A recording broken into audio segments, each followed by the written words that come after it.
আরে ভাই techno Prabhas স্লিমের video দিবেন না নাকি? সবাই তো দিয়ে দিল। উফ, রাখেন তো এসব জিম টিম, আগে ভিডিও করেন। কাজ কাম নেই, শুধু ফাঁকিবাজি।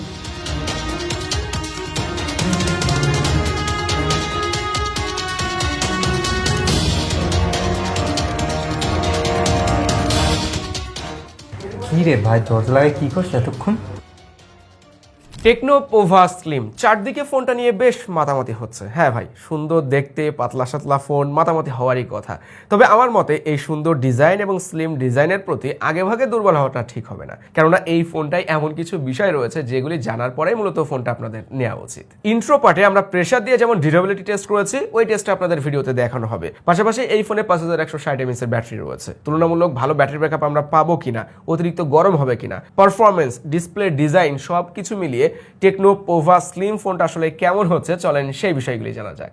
অফিসিয়ালি আমরা ফোনটা পাচ্ছি 29,999 টাকায়। একটা মাত্র স্টোরেজ ভেরিয়েন্ট, 8/256 GB। কালার রয়েছে দেখলাম তিনটা, আমাদের হাতেরটা হোয়াইট কালারের। 1 বছরের মেজর অ্যান্ড্রয়েড আপডেট এবং 3 ইয়ার্সের সিকিউরিটি আপডেটও দেওয়া হবে। টেকনো থেকে আরও একটা গুড নিউজ দেওয়া হয়েছে। এখন থেকে পোভা সিরিজের যে অফিসিয়াল ফোনগুলো আমরা আসতে দেখবো সবগুলোতে কিন্তু 50 GB ক্লাউড স্টোরেজ ফ্রি দেওয়া হবে, যদিও সেটা 3 বছরের জন্য। তবে আমার কাছে মনে হয়েছে এটা একটা ভালো উদ্যোগ।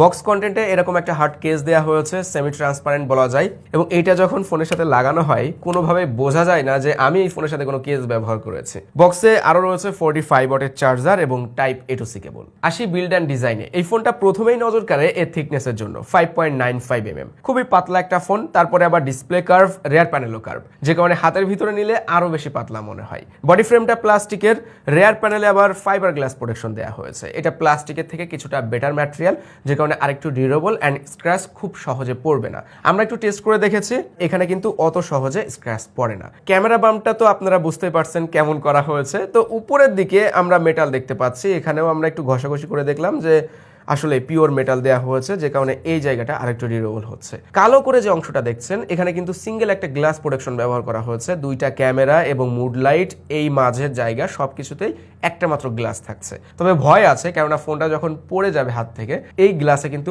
আঘাত সবার আগে লাগবে, সো ভেঙে যাওয়ার সম্ভাবনা রয়েছে। আমি বলবো এজন্যই অন্তত আপনারা এই ফোনের সাথে কেসটা ব্যবহার করেন, অথবা এখানে ভালো কোনো প্রোটেকশন ব্যবহার করেন। স্ক্রিনে গোরিলা গ্লাস 7i প্রোটেকশন রয়েছে। আমরা একটু ড্রপ টেস্ট করে দেখিয়েছি বিভিন্নভাবে, করে দেখাচ্ছি আর কি। না, নর্মালি এইভাবে পড়লে ফোনটাতে তেমন কিছু হবে না। অ্যান্ড বেন টেস্ট, এবার পালা বেন টেস্ট করার। আমরা হাত দিয়ে প্রেসার দিয়ে দেখেছি, বাঁকানোর চেষ্টা করেছি, হ্যাঁ হালকা বেঁকে যাচ্ছে এবং কটকট শব্দ শোনা যাচ্ছে। হাত দিয়ে এভাবে তো বেন টেস্ট করা হয়, কিন্তু আমরা প্রেসার দিয়ে দেখতে চাই, মানে সরাসরি এর উপরে ওয়েট দিয়ে দেখবো। ফোন ওকে আছে, হ্যাঁ স্ক্রিন টাচ সবকিছু ওকে আছে। মাঝে একদমই ফাঁকা জায়গা, একেবারে সমান সমান ফোনটা রেখেছি। প্রথমে আমরা কত কেজি দিচ্ছি? 8 কেজি। ওকে, প্রথমত আমরা 8 কেজি প্রেসার এই ফোনের উপরে দিয়ে দেখবো। চলেন, বিসমিল্লাহ।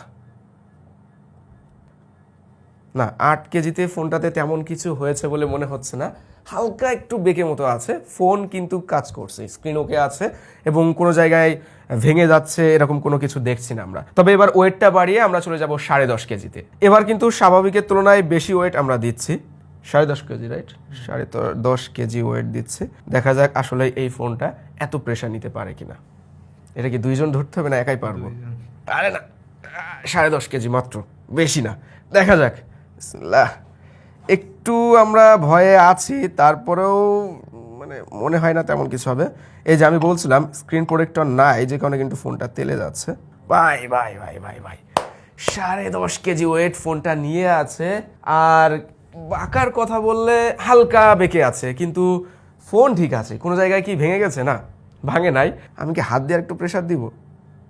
কিছুই হচ্ছে না, কিছুই হচ্ছে না। আচ্ছা, এবার একটু তুলে দেখি ফোনের অবস্থা কি। 10.5 কেজি ওয়েট নিয়ে ফেললো টেকনো পোভা স্লিম। হাতে নিয়ে দেখা যাক। স্ক্রিন সম্পূর্ণ ওকে আছে, টাচে কাজ করছে, মানে রেয়ার প্যানেলটা ওকে আছে, ক্যামেরা মডিউলের এরিয়াটাও কিন্তু ওকে আছে। তার মানে আমাদের এই বেন টেস্টে টেকনো পোভা স্লিম কিন্তু টিকে গেল। ক্যামেরা মডিউলের মাঝে আবার আয়ার সেন্সর দেওয়া হয়েছে, উপরে নয়েজ ক্যান্সেলিং মাইক পাচ্ছি, বটমে সিম কার্ড স্লট, 2টা ন্যানো সিম কার্ড ব্যবহার করা যাবে না, কোনো এসডি কার্ড স্লট নাই, 3.5mm অডিও পোর্টও কিন্তু নাই। IP64 এর রেটিং দেওয়া হয়েছে, এই সময়ে এসে 64টা কিছুটা কমই মনে হয় আমার কাছে, এখন 68 69 সবাই ব্যবহার করছে, যদিও এটা আবার সবার প্রয়োজনও আসে না, আমার মতে 68 থাকলে ভালো হতো। ক্যামেরা মডিউল নিয়ে যখন কথা বলছি তখন এই মুড লাইটের ব্যাপারটাও সেরে ফেলা যাক। হ্যাঁ, লাইটটা দেখতে সুন্দর, বিভিন্ন স্টাইলে জ্বলতে পারে, তবে এইটা নাকি ইউজারের মুডের উপর নির্ভর করে চলে, মানে আমি কখন কি মিউজিক শুনছি, স্যাড নাকি হ্যাপি মিউজিক, কি ধরনের ভিডিও দেখছি, কিভাবে ফোনটা ব্যবহার করছি, টেকনোর এআই ওইটা ট্র্যাকিং করবে, দেন ওই ধারণা অনুযায়ী ও লাইটটা ভিজিবল করবে বা লাইটে এক্সপ্রেশন দেখানোর চেষ্টা করবে। আমি জানি না কতটুকু সত্য, কিন্তু দেখতে জিনিসটা আসলে সুন্দর। এখানে দেখলাম notification, charging, low battery reminder and flip to flash, এরকম বেশ কয়েকটা লাইট ইফেক্ট বা স্টাইল রয়েছে যেগুলোর উপর ভিত্তি করেও এই লাইটটা জ্বলতে পারে। এত বেশি পাতলা করা হয়েছে এই ফোনটা, মাঝে মাঝে হাতে নিলে মনে হয় আমি শুধু ডিসপ্লে ধরে আছি। 6.78 ইঞ্চের 144 হার্জের 1.5K রেজলিউশনের অ্যামোলেড প্যানেল রয়েছে, 1600 nits HBM and peak brightness 4500 nits. সানলাইটে ভিজিবিলিটি ভালো পেয়েছি, এখনকার অ্যামোলেড ডিসপ্লেগুলো দেখি প্রায় সবগুলোতে ব্রাইটনেস ভালো থাকে, ব্রাইটনেস নিয়ে কোনো ধরনের সমস্যা ছিল না। চিন বেজেল এরিয়াটাও সিমেট্রিক্যাল, যথেষ্ট ন্যারো করা হয়েছে, কার্ভ ডিসপ্লে, রেসপন্স রেটটাও ভালো। এখানে ক্যামেরা কাটআউটটা দেখে মনে হতে পারে ভাই এটা কি অ্যাপেলের মতো হয়ে গেল না, বাট এখানে কিন্তু আসলে 5 ক্যামেরা কাটআউট দেওয়া হয়েছে, মূলত এটা ডাইনামিক পোর্ট, আপনি যখন ডাইনামিক বারটা অফ করে রাখবেন তখন 5 ক্যামেরা কাটআউটটা দেখতে পারবেন, বাট আমার কাছে কেন জানি মনে হচ্ছে ডাইনামিক বারটা অন করলেই মনে হয় আরো বেশি সুন্দর লাগছে ডিসপ্লেটা। 144 হার্টজ রয়েছে, তবে সেটিংস এর কিছু জায়গায় বা ইউআই এর কিছু অ্যাপ্লিকেশন যেমন মেসেজ, ফোন, এইগুলোতে 144 হার্টজ আনলক করা যায়, আর বাকি যত অ্যাপ্লিকেশন বা যা কিছু করে আমরা ফোনের ভিতরে সব জায়গায় দেখলাম 90 to 120 হার্টজ সেট করা যাচ্ছে। তার মানে রেগুলার ইউজেজে আপনারা এই ফোনে 90 to 120 হার্টজই পাবেন, 144 হার্টজ খুব একটা দেখতে পারবেন না বা ওইটার মজা নিতে পারবেন না। সাধারণত এরকম বাজেটের ফোনগুলোতে আমার মতে 120 হার্টজ যদি প্রপারলি দিতে পারে ওটাতেই হ্যাপি থাকার মতোই। ইউটিউবে 2K 60 FPS এর ভিডিও স্মুথলি চলে, ওয়াইড ভাইন এলন সাপোর্টেড রয়েছে, ওটিটি প্ল্যাটফর্মে হাই রেজলিউশনের ভিডিও দেখা যায়, এওডি রয়েছে, তবে সেটা ফাঁকিবাজি এওডি, মানে 5 সেকেন্ড জ্বলে তারপরে নিভে যায় ব্যাটারিটাকে সেভ করার জন্য আর কি। সো এই ফোনটাতে যে ডিসপ্লে প্যানেলটা রয়েছে, আমরা টিপিক্যালি এরকম ডিসপ্লে 20-22-25 হাজার টাকা প্রাইস রেঞ্জের ফোনগুলোতে দেখে থাকি, curve display, AMOLED display, 144 hertz, so ওই রকমই মনে হচ্ছে। স্পেশাল কিছু আসলে 30,000 টাকা প্রাইস রেঞ্জ অনুযায়ী এখানে আমার কাছে মনে হয় না দেয়া হয়েছে। যদি থাকতো HDR10+ বা 10 বিটের প্যানেল তাহলে আসলে ভালো হতো, আমরা ইউটিউবে বা ওটিটি প্ল্যাটফর্মগুলিতে HDR কন্টেন্ট দেখতে পারতাম। সিঙ্গেল স্পিকার রয়েছে, চলেন আপনাদেরকে একটু সাউন্ড কোয়ালিটি শোনানো যাক।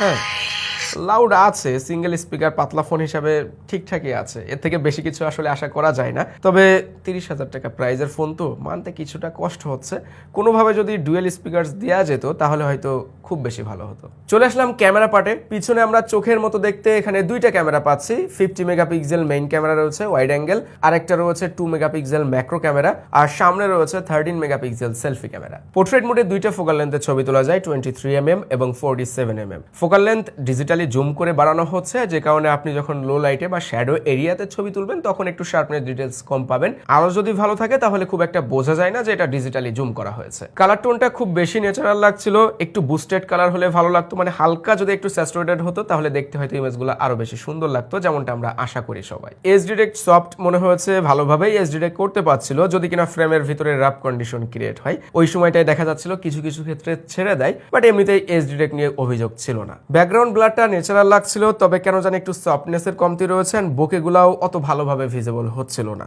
আমার কাছে এই ফোনের পোর্ট্রেট মোডের ইমেজ কোয়ালিটি একটু সাদামাটা টাইপের মনে হয়েছে, যেন আরেকটু এডিটিং করা প্রয়োজন, আরেকটু ইমপ্রুভমেন্টের জায়গা রয়েছে এমনটা মনে হচ্ছিল।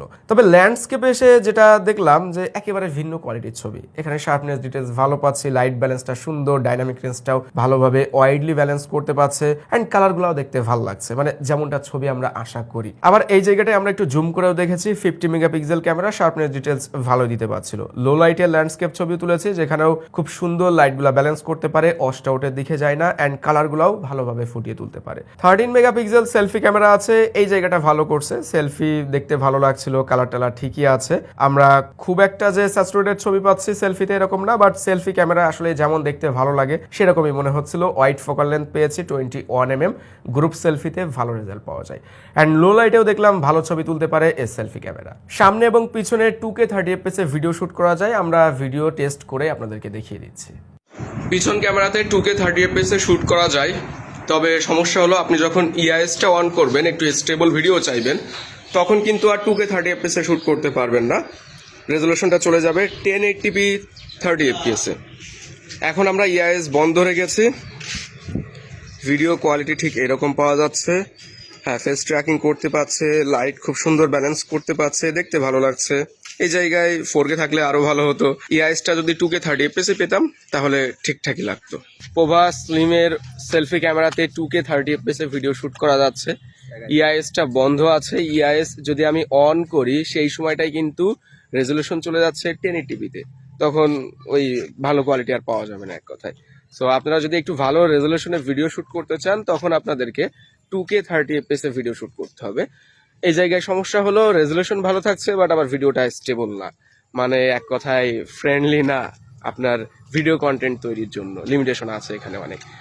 আর এখন সন্ধ্যা সন্ধ্যা ভাব, আকাশে মানে সূর্যটাও দেখা যাচ্ছে না, বিকালের একদমই শেষ সময়। তারপরেও কালা টালা দেখতে ভালো লাগছে, সাদাটে ভাবটা নেই, সুন্দর আছে। ক্যামেরা নিয়ে ছোট করে বলতে হলে আমার কাছে মনে হয়েছে আমরা টেকনোর ফোনই পাবো অফিসিয়াল মার্কেটে 30,000 টাকার ভিতরে বা 30,000 টাকা প্রাইস রেঞ্জের আশেপাশে, যেগুলোর ক্যামেরা কোয়ালিটি এই ফোনের থেকে আরো বেশি ভালো। সো এই ফোনটাতে আসলে ক্যামেরাতে আমার মনে হয় না অত বেশি ফোকাস করা হয়েছে।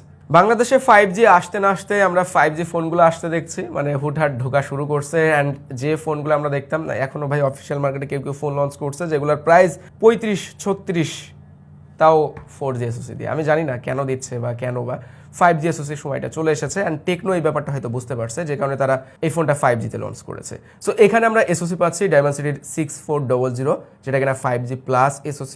G200 এর সাথে আমরা পরিচিত আছি না, সো G200 আর ডায়মেনসিটির 6400 অনেকটাই সেম SoC বলা যায়, কেননা এখানে সেম ক্লাস্টার ব্যবহার করা হয়েছে। শুধুমাত্র 6400-তে ক্লাস্টারগুলোকে একটু বুস্ট আপ করা হয়েছে, মানে গিগাহার্টসটা বাড়ানো হয়েছে, যে কারণে পারফরমেন্সটা একটু বেটার পাওয়া যাবে। পাশাপাশি এখানে 5G মডেম ব্যবহার করা হয়েছে, যে কারণে SoC-টাকে আমরা 5G হিসেবে পাচ্ছি। আমরা একটু টেস্ট করে দেখলাম, গিগবেন 6-এ সিঙ্গেল করে 767 পেয়েছি, মাল্টি করে 1979 এবং আনটুটু টেস্টে দেখেছি 6,20,000। রেগুলার ইউজেজে এই ফোনটায় 5-7টা অ্যাপ দিয়ে মাল্টিটাস্কিং করা, 8GB র্যাম রয়েছে, ওইটা হ্যান্ডেল করতে পারে। সোশ্যাল মিডিয়া ব্রাউজিং, তারপরে আপনি একটু প্রোডাক্টিভ কাজ করছেন, অনেকে টুকটাক ভিডিও এডিটিং করতে পারেন, মাল্টিমিডিয়া কনজিউম, এগুলা বেশ ভালোভাবে হ্যান্ডেল করতে পারবে। তবে গেমিং পারফরমেন্স কেমন পেয়েছি, ব্যাটারি ব্যাকআপ আসলে ভালো পাচ্ছে কিনা, যেখানে 5160 mAh এর ব্যাটারি রয়েছে, 45 ওয়াটের চার্জার, অ্যারাউন্ড 1 ঘন্টার ভিতরে ফুল চার্জ হয়ে যায়। চলেন আমরা বেশ কিছু টেস্ট করেছি, battery drain test and gaming test, পাশাপাশি ভিডিও কল টেস্ট, সেগুলোতে কেমন পারফরমেন্স পেয়েছি, কেমন রেজাল্ট পেয়েছি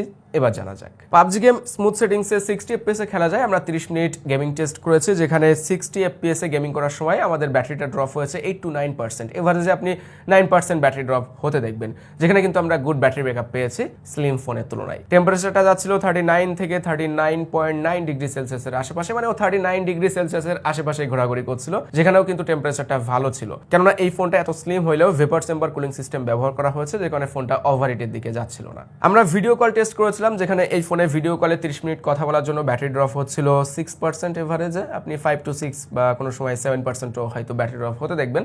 এখানেও কিন্তু নর্মাল ব্যাটারি রেঞ্জ আমরা দেখেছি, অত বেশি ব্যাটারি ড্রপ হচ্ছিল না। টেম্পারেচারটা সেখানে ছিল 36-37 ডিগ্রি সেলসিয়াসের আশেপাশে, যেটাও কিন্তু গুড অনেকটাই। ফোনটাতে যে ব্যাটারিটা দেওয়া হয়েছে, এখান থেকে ইজিলি একদিন ব্যাকআপ টাইম পাওয়া সম্ভব। আপনি যদি নর্মাল ইউজ করেন অ্যান্ড হালকা পাতলা ব্রাউজিং করা, গেমিং করা, হ্যাঁ একদিন ব্যাকআপ টাইম পেয়ে যাবেন। বাট যারা এসওটি বেশি চাচ্ছেন, সবসময় ফোন গুতাইতেই থাকেন, ওরা একদিনের কাছাকাছি সময় ব্যাকআপ টাইম পেয়ে যাবেন। আর চার্জিং স্পিডও ভালো ছিল এই ফোনে। তার মানে পাতলা ফোন হলেও এখানে কিন্তু ব্যাটারি নিয়ে কোনো টেনশন থাকছে না, ব্যাকআপ টাইম ভালো পাওয়া যাচ্ছে, এটা শিওর থাকেন। যদিও এটা গেমিং ফোকাসড ফোন না, তারপরেও আমরা যেহেতু গেম খেলেছি, কেমন গেম চলেছে সেই ব্যাপারটা আপনাদেরকে ক্লিয়ার করা যাক। তো পাবজি গেম 60 FPS এ খেলা যায়, আপনারা জেনেছেন এর আগে। তবে 60 FPS এ কিন্তু সবসময় স্টেবল থাকছিল না, একটু ফ্রেম ড্রপ খেয়াল করা যায়, কোনো সময় 54 এরকম দেখা যাচ্ছিল।